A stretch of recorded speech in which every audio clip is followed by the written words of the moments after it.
Muy buenas a todos, soy Javier Jaime.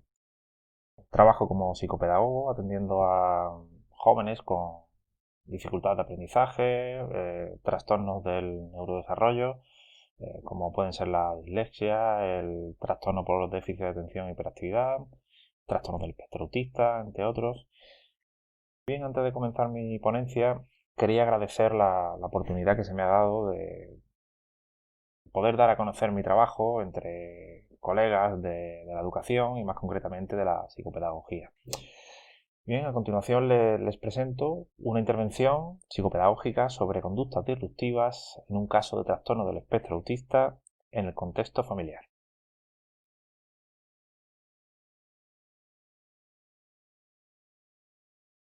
Considero que la exposición de este caso puede tener interés académico dada la escasez de experiencias prácticas publicadas sobre esta cuestión y la falta de formación adecuada de los profesionales al respecto, tal y como señalan diversos autores. Y es que las conductas disruptivas en el trastorno del espectro autista, en adelante TEA, suponen un importante foco de estrés entre los cuidadores de estas personas, tanto entre familiares como entre profesionales. Antes de profundizar en este estudio de caso, considero conveniente hacer una breve reseña teórica sobre el TEA, para aquellos que no estén familiarizados con este trastorno. Grosso modo, las características más destacables de las personas con autismo son las dificultades en la comunicación y la interacción social, la gran rigidez cognitiva y los intereses restringidos. Ahora sí, nos centramos en la intervención psicopedagógica objeto de estudio. El sujeto sobre el que se interviene es un varón de 9 años con TEA, concretamente un TEA no verbal, escolarizado en un centro específico, que presenta conductas disruptivas en casa, siendo estas una gran fuente de estrés en la familia. Tras distintas entrevistas no estructuradas con la familia y ante la petición de ayuda de esta, se plantea los siguientes objetivos: reducir conductas problemáticas, instaurar conductas alternativas y reducir el estrés familiar. Para ello, se pondrá en práctica el enfoque conocido como apoyo conductual positivo. Exponer los detalles de esta forma de trabajar daría para una ponencia aparte, pero explicaré muy brevemente en qué consiste. Se trata de un enfoque con evidencia científica contrastada que intenta hacer frente a los problemas de conducta otorgando un importante papel a la prevención más que a la mera corrección, como hacían las técnicas de modificación de conducta tradicionales, y dando gran importancia a la instauración de habilidades alternativas a estas conductas. Desde este enfoque se parte de la idea de que las conductas problemáticas están directamente relacionadas con el contexto en el que se producen y tienen una función muy concreta para las personas que las presentan, ya sea huir o escapar de algo, recibir atención o utilizarlas como una forma de comunicarse. Tras analizar los distintos instrumentos de recogida de información, se establecen las siguientes hipótesis. El sujeto pega a su hermano cuando éste infiere en su ritual de juego, debido a su rigidez mental y a su dificultad para comunicar lo que quiere, para comunicarle lo que no toque sus juguetes y seguir jugando como él quiere. El sujeto obtiene atención de su madre inmediatamente para recibir su ayuda. El sujeto tiene rabietas para poder seguir viendo la televisión o el móvil de su madre. El sujeto tiene rabietas para comunicar su desacuerdo ante un cambio en su rutina. Tiene rabietas para recibir ayuda de su entorno.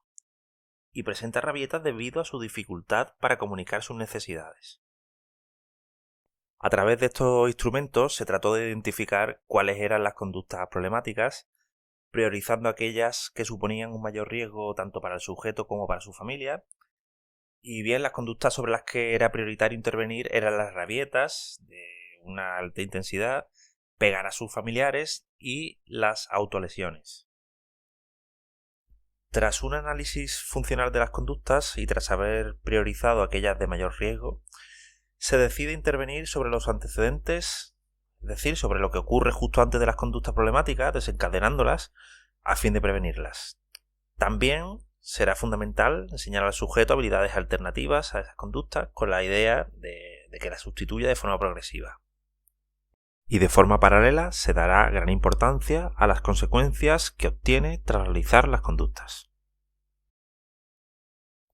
Durante la intervención basada en los antecedentes, fue fundamental enseñar al hermano del sujeto a no interferir en sus rituales de juego, haciéndole entender que no debía coger sus juguetes cuando los tenía ordenados de una determinada manera. Se le enseñó al hermano que cuando el sujeto decía déjame solo, tenía que retirarse y dejarlo jugar solo hasta que estuviera más tranquilo. Para ello se reforzaría positivamente al hermano mediante elogios y verbalizaciones positivas cuando actuaba según lo indicado. Además, se utilizó un tablero semanal a modo de economía de fichas para registrar las veces que el hermano había actuado correctamente, ofreciéndole un refuerzo positivo tangible cada vez que actuaba de forma correcta. Se trabajaron también estrategias de autocontrol y autorregulación con el sujeto mediante este tablero con pictogramas. Asimismo, se insistió en la identificación de conductas adecuadas y no adecuadas mediante tableros y tarjetas TEACH. Se estableció una rutina diaria elaborando una agenda visual con pictogramas para que conociera con antelación el lugar y la duración de cada actividad, con objeto de que aprendiera a ajustar su respuesta emocional. Al mismo tiempo, se enseñó a los miembros de la familia a avisar con antelación sobre los cambios de actividad, así como sobre los cambios en su rutina. Se llevó a cabo la enseñanza de habilidades alternativas. La idea era que el sujeto sustituyera las conductas problemáticas por déjame solo, yo quiero para pedir algo o ayúdame para llamar la atención de su madre. Para que el sujeto aprendiera a comunicar sus necesidades, se utilizó como apoyo un tablero de comunicación con pictogramas como el que vemos en la diapositiva. La madre atendería al sujeto solo cuando éste dijera ayúdame, con la intención de que entienda que es más eficaz usar esta palabra que pedir las cosas pataleando. Se reforzó al sujeto mediante elogios cuando pedía las cosas con la frase quiero, utilizando el tablero de comunicación de necesidades. Aquí podemos ver la tabla de economía de fichas que se usó para reforzar las conductas alternativas descritas anteriormente. Otro punto clave fue la intervención sobre el contexto del sujeto. Se formó a la familia para que aprendieran a poner en práctica técnicas que evitaran las conductas problemáticas del sujeto. Se trató de fomentar actividades que incluyeran a todos los miembros de la familia, dando mayor prioridad a actividades al aire libre. Y se trató de proponer actividades de ocio para los progenitores con la intención de rebajar el nivel de estrés familiar. Para evaluar los resultados de la intervención, se vuelve a observar la frecuencia de los comportamientos, atendiendo a la disminución de la ocurrencia de las conductas problemáticas, al incremento en el uso de habilidades alternativas y a la mejora del clima familiar, y se volvió a pasar la escala de estrés familiar, obteniendo como resultado que la frecuencia de las conductas problemáticas habían disminuido, la frecuencia en el uso de habilidades alternativas había aumentado y el estrés familiar se había reducido considerablemente. Como conclusión, tras la evaluación de esta intervención, se puede afirmar que se redujeron las conductas problemáticas, se consiguió instaurar habilidades alternativas y se pudo reducir el estrés familiar. Nada más, hasta aquí mi intervención, les agradezco su atención y les envío un cordial saludo.